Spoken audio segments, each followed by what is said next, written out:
Uma das coisas que dá para fazer com conjuntos seria fundamentar o que você tem em matemática. No seguinte sentido, você teria esses axiomas que a gente apresentou, os axiomas dos FC, por exemplo, e a partir deles você vai derivando as outras coisas. Então, no fundo, tudo que você teria suposto, né, tudo que você teve que supor no começo, teria sido só os axiomas de FC. É uma ideia interessante, não é o único jeito de se fazer esse tipo de coisa, mas é um jeito. E em alguns cursos de conjuntos, esse o ponto de vista adotado. Aqui não vai ser o que a gente vai querer fazer aqui, tá? Tipo, a gente não vai ficar focando nessa parte de fundamental, mas vamos pelo menos dar uma pincelada aqui rapidinho de só dar o gostinho de como isso poderia ser feito para quem tiver mais curiosidade. Então, só para ficar um exemplo um pouquinho mais concreto, imagina o seguinte: imagina que você já tem um conjunto X, se quiser pode pensar que seja dos naturais, por exemplo, e eu gostaria de formalizar aqui em cima dele uma noção de ordem, um menor igual aqui nele. Tudo bem?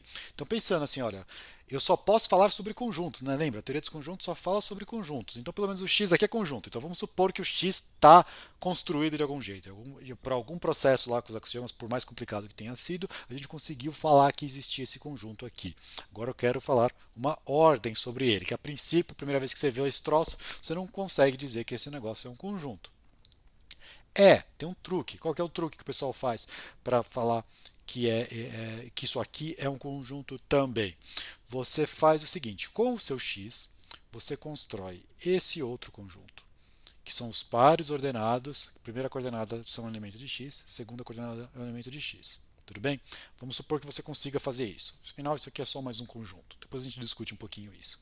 E aí eu vou tratar o menor igual como sendo um subconjunto disso. Percebe? Porque daí eu vou ter, não vou mais falar em uma relação, eu vou falar sobre um subconjunto de um conjunto.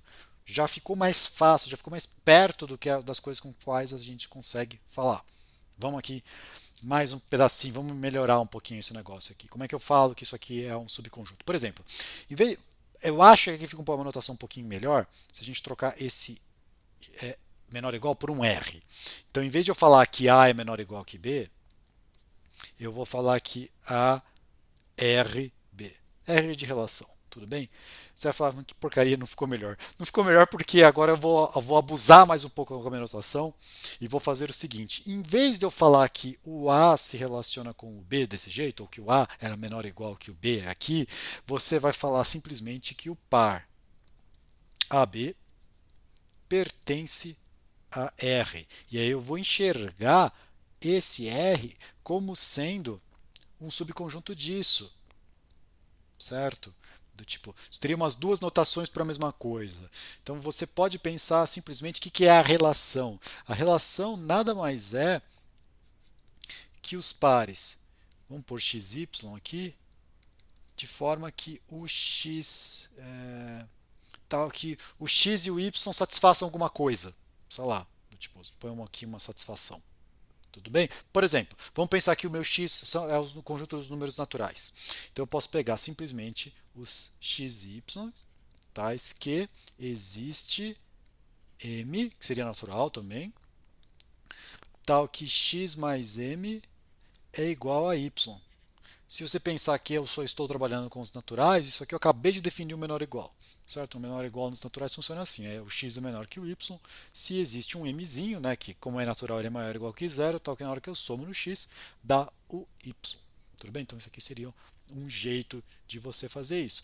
Perceba que agora você tem essa relação, chama-se conjunto de R, e aí agora eu consigo ter isso. Só que em vez de você ficar escrevendo assim, ninguém escreve assim, você poderia escrever assim, mas também ninguém escreve assim, você escreveria assim. Tudo bem, mas aí eu troquei. Mas percebe, eu troquei o que é ter uma relação por pertencer a um conjunto. Passei para a linguagem de teoria dos conjuntos, certo? Aí você pode perguntar, mas isso eu fiz com relações e outras coisas, por exemplo, funções. Função, se você se esforçar um pouquinho, você percebe que função nada mais é que um tipo de relação muito específico. Porque uma relação, por exemplo, o menor ou igual, o A pode ser menor ou igual que o 3, então, o 2 pode ser menor ou igual que o 3, que o 4, que o 5, que o 7, que o 10, certo? Se fosse função, você teria o quê? Ele se relaciona com alguém, mas só com um alguém. Essa é a definição de função. Função nada mais é que uma relação que é muito específica, tal que quando você pega alguém na primeira coordenada, ele se relaciona com um e só um elemento na segunda. Então isso seria a sua função, certo? Então, por exemplo, se você faz uma coisa desse tipo, na hora que você define, formaliza o que seria uma função, ela nada mais é que o conjunto que a gente chama de gráfico da função. Tá bom? Então, se você já tem o x construído, eu consigo construir as relações. Consigo mais ou menos, né? Porque eu não sei como é que eu faço isso. Né? Tipo, aqui eu dei uma pulada aqui. Mas como é que eu formalizo isso? Porque afinal eu tenho um conjunto. Tipo, de onde sai isso aqui? Por qual axioma lá de conjuntos que a gente viu lá no começo que a gente conseguiria dizer que isso aqui existe, que esse conjunto aqui existe? Vamos primeiro fazer o que seria definir o que seria o par ordenado. Certo?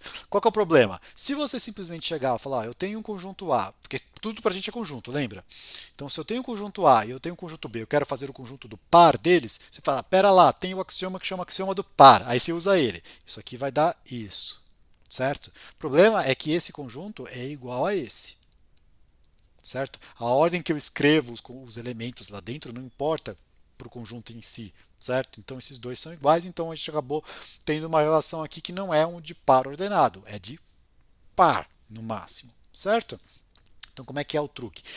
Ao longo da história teve vários truques. Um que acabou sendo meio popular aqui é fazer o seguinte: se você tem esses caras, então eu quero formar o par A, B, eu formo quem? Eu formo esse conjunto aqui, é o A com isso aqui. Então, é um conjunto com dois elementos. O primeiro elemento é o cara que você quer como sendo a primeira coordenada, e o segundo elemento é o cara que você quer como segunda coordenada. Então, o segundo elemento, desculpa, ele é formado pelos dois, tudo bem? Então aqui você já começa a perceber que eu consigo fazer uma fórmula que fala quem que é a primeira, se isso aqui é um conjunto, por exemplo, você poderia escrever uma fórmula que é isso aqui é um par ordenado. O que é ser um par ordenado? Ser um par ordenado ele vai ter que ter essa estrutura. Essa estrutura vai ter que falar o quê? Ele é um conjunto formado por dois elementos, sendo que o segundo elemento é um conjunto de dois elementos e um deles é o que você tinha antes. Tá claro? Você percebe que é um pouquinho complicado, porque senão você poderia ter, se você tentasse fazer coisas do tipo só assim, tudo bem, mas você tem que lembrar que esse conjunto é estranho, né? Isso aqui é um conjunto também. Vai que, tipo, isso aqui poderia ser uma tentativa de fazer o par ordenado. Eu pego o primeiro e ponho ele direto e o segundo eu ponho simplesmente como unitário do que você pegou. Tudo bem, mas e se o A fosse um unitário de um X qualquer, de um C? Aí você ia ter no final que, escrevendo quem é o A de verdade, você teria que ele é um unitário do C e um unitário do B. E aí você chegou agora e pergunto para você, quem é a primeira coordenada?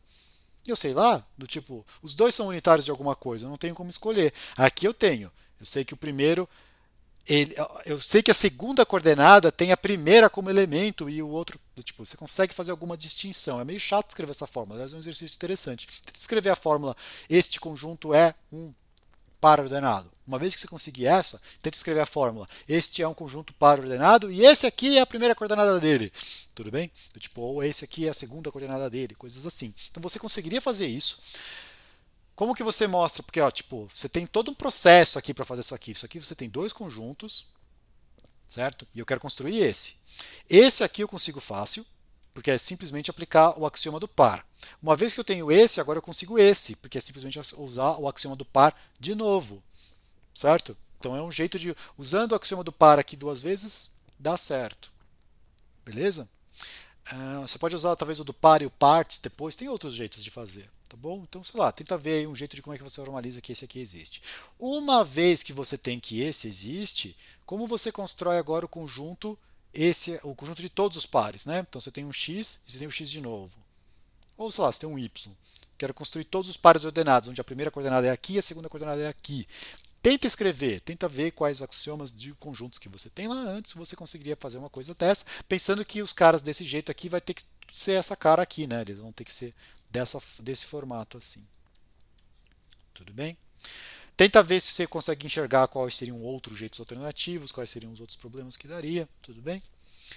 Aí então, só voltando então para o que a gente tem se eu quero definir, por exemplo, relação, e eu quisesse formular tudo isso, formalizar tudo isso aqui em termos de conjuntos, né, usando só as FC, eu começo com o quê?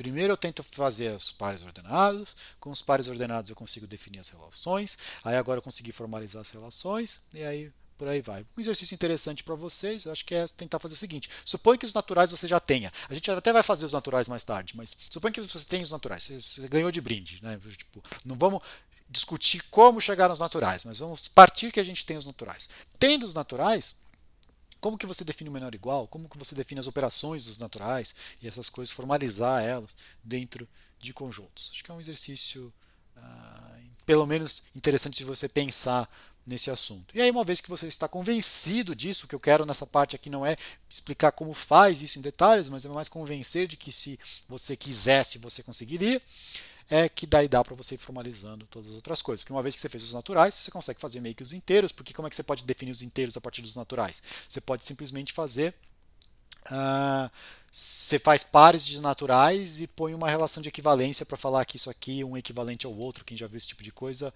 conhece isso aí. Bom, mas aí eu quero fazer pares, então eu vou usar essa mesma técnica que a gente fez aqui. Relação de equivalência também, você pensa por partição que nada mais é que um conjunto, então aí você vai fazendo esse tipo de coisa. Tá certo? Então, de formalização, por enquanto, era isso que eu queria deixar com vocês. Não é o foco nosso aqui nesse curso, tá bom? Então,